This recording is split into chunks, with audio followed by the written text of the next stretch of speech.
Halo. Kita kok bingung gara-gara tidak ada opening yang paten dan cuma kita ganti-ganti jadi oke. Hai, what's up guys? Hope you guys tetap sehat semuanya.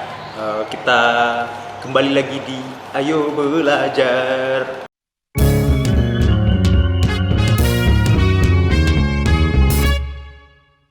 Hari ini kita akan belajar tentang pengudusan. Wah, ini kayaknya kelihatannya nih ya hal yang berat ini, karena kudus kan, kalau kudus kan tuh kayaknya sesuatu hal yang sulit untuk digapai, sulit untuk dicapai begitu, karena ini tuh sesuatu hal yang terlalu ilahi begitu untuk kita manusia dapat mengaplikasikannya di dalam kehidupan kita. Tapi mari kita lihat dulu apa sebenarnya arti dari pengudusan.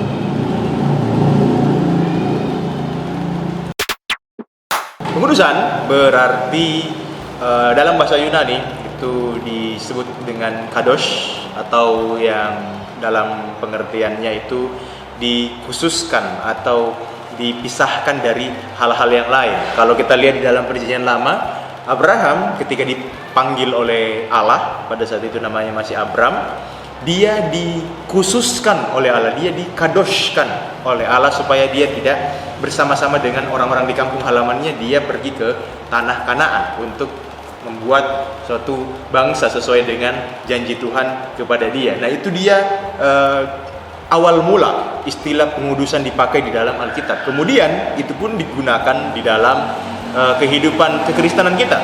Sebagai orang-orang yang sudah percaya, sebagai orang-orang yang diselamatkan, kita juga sudah dikuduskan. Nah, dalam istilah pengudusan ini juga kemarin sebenarnya kita sudah melihat dalam Ibrani 10 ayat 10 ya kan, bahwa kita dikuduskan satu kali untuk selama-lamanya oleh persembahan tubuh Yesus Kristus. Nah, itu adalah pengudusan yang dilakukan secara pasif istilahnya, atau yang dilakukan oleh Allah untuk menguduskan status kita sebagai orang-orang percaya. Dulunya kita agak jahat kedengarannya, tapi memang kotor ya. Kita lihat di dalam Perjanjian Lama dikatakan bahwa segala kesalehan kita sama seperti kain kotor. Sekarang ketika sudah percaya, kita dibersihkanlah istilahnya, disucikan oleh darah dari Yesus Kristus, sama seperti yang Petrus katakan.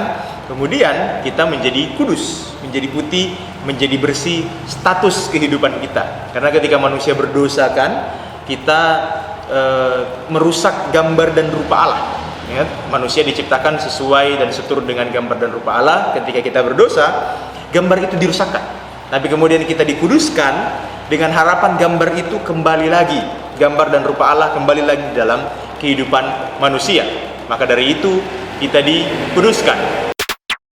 Kita yang dikuduskan sekarang sudah paling tidak menjadi semakin serupa dengan gambaran Allah. Nah, kita yang dikuduskan secara status, bahwa kita adalah orang yang sudah kudus, orang yang suci, orang yang dipisahkan dari orang-orang yang berdosa. Tapi bukan berarti kita menjauhi orang-orang yang berdosa ya. Misalnya kita lihat ada teman-teman kita, oh ini orang-orang berdosa, saya tidak mau bergabung dengan mereka. Tidak seperti itu. Tetapi kita secara status dikhususkan oleh Allah menjadi pribadi-pribadi atau orang-orang yang dikuduskan, dibenarkan, dan diselamatkan dan ditebus oleh Allah. Berbeda dengan yang lain yang belum menerima Yesus sebagai Tuhan dan Juru Selamat. Tapi pun kemudian juga Allah mengharapkan kita juga mengalami pengudusan secara aktif.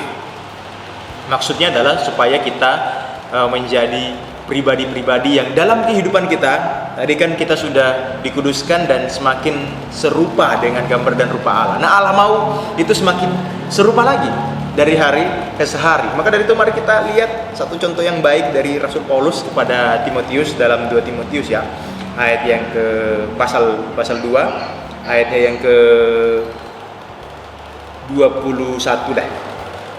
Jika seorang menyucikan dirinya dari hal-hal yang jahat, ia akan menjadi perabot rumah untuk maksud yang mulia. Ia dikuduskan, dipandang layak untuk dipakai tuannya, dan disediakan untuk setiap pekerjaan yang mulia. Nah, itu dia. Paulus menggambarkan kepada Timotius bahwa di dalam rumah ada perabot-perabotan rumah Allah. Ada perabot-perabotan rumah. Yang satu itu dari kayu dan juga tanah liat dan lain sebagainya. Itu tidak dipakai untuk maksud yang mulia. Yang lain ada emas dan juga perak, itu dipakai untuk maksud yang mulia. Kalau kita hidup kudus, kalau di sini dikatakan jika seseorang menyucikan dirinya dari hal-hal yang jahat, artinya menjauhi kejahatan, menjauhi dosa secara praktik hidup, mereka akan sorry guys, banyak knalpot brong di tempat saya, jadi knalpotnya belum dikuduskan oleh Tuhan, jadi begitu dia berisik. Jadi ada perabot-perabot rumah Allah yang dipakai untuk maksud yang mulia. Kalau kita menyucikan diri kita dari segala hal-hal jahat dan juga dosa, kita dikhususkan oleh Tuhan untuk dipakai bagi maksud yang mulia, untuk pelayanan-pelayanan yang menyenangkan dan memuliakan hati Tuhan. Kalau kita meskipun sudah dikuduskan secara status, tapi kehidupannya tidak baik, kehidupannya tidak benar, malah hidup dalam kejahatan, ya tidak akan dipakai untuk pelayanan Tuhan bagi maksud yang mulia. Jadi pengudusan secara aktif artinya kita menjaga kehidupan kita tetap menyenangkan hati Tuhan, meskipun memang kelihatannya mustahil, kelihatannya sangat mustahil. Tetapi Paulus mengatakan bahwa ya jadilah pengikutku sama seperti aku mengikut Kristus. Paulus berusaha mengikuti teladan Kristus meskipun memang tidak sempurna, karena yang sempurna hanya Yesus Kristus. Selama ia di dunia ini, dia tidak melakukan dosa. Tapi paling tidak kita berusaha untuk mencapai pengudusan itu, kehidupan yang kudus itu. Nah, kita berusaha untuk mencapai titik itu, mencapai hal itu. Jadi kita menjaga diri kita, hidup kita, supaya kita tidak dipakai sama seperti perabot-perabot rumah yang terbuat dari kayu dan juga tanah, yang dipakai untuk maksud yang kurang mulia. Kita mau hidup kita sudah dikuduskan secara status, sudah benar, sudah mulia, sudah memiliki kepastian keselamatan. Di dunia ini pun kita mau supaya kita dipakai untuk maksud yang mulia, dipakai untuk pelayanan yang menyenangkan dan memuliakan nama Tuhan. Itulah kenapa Allah mau dan juga Allah menguduskan kita.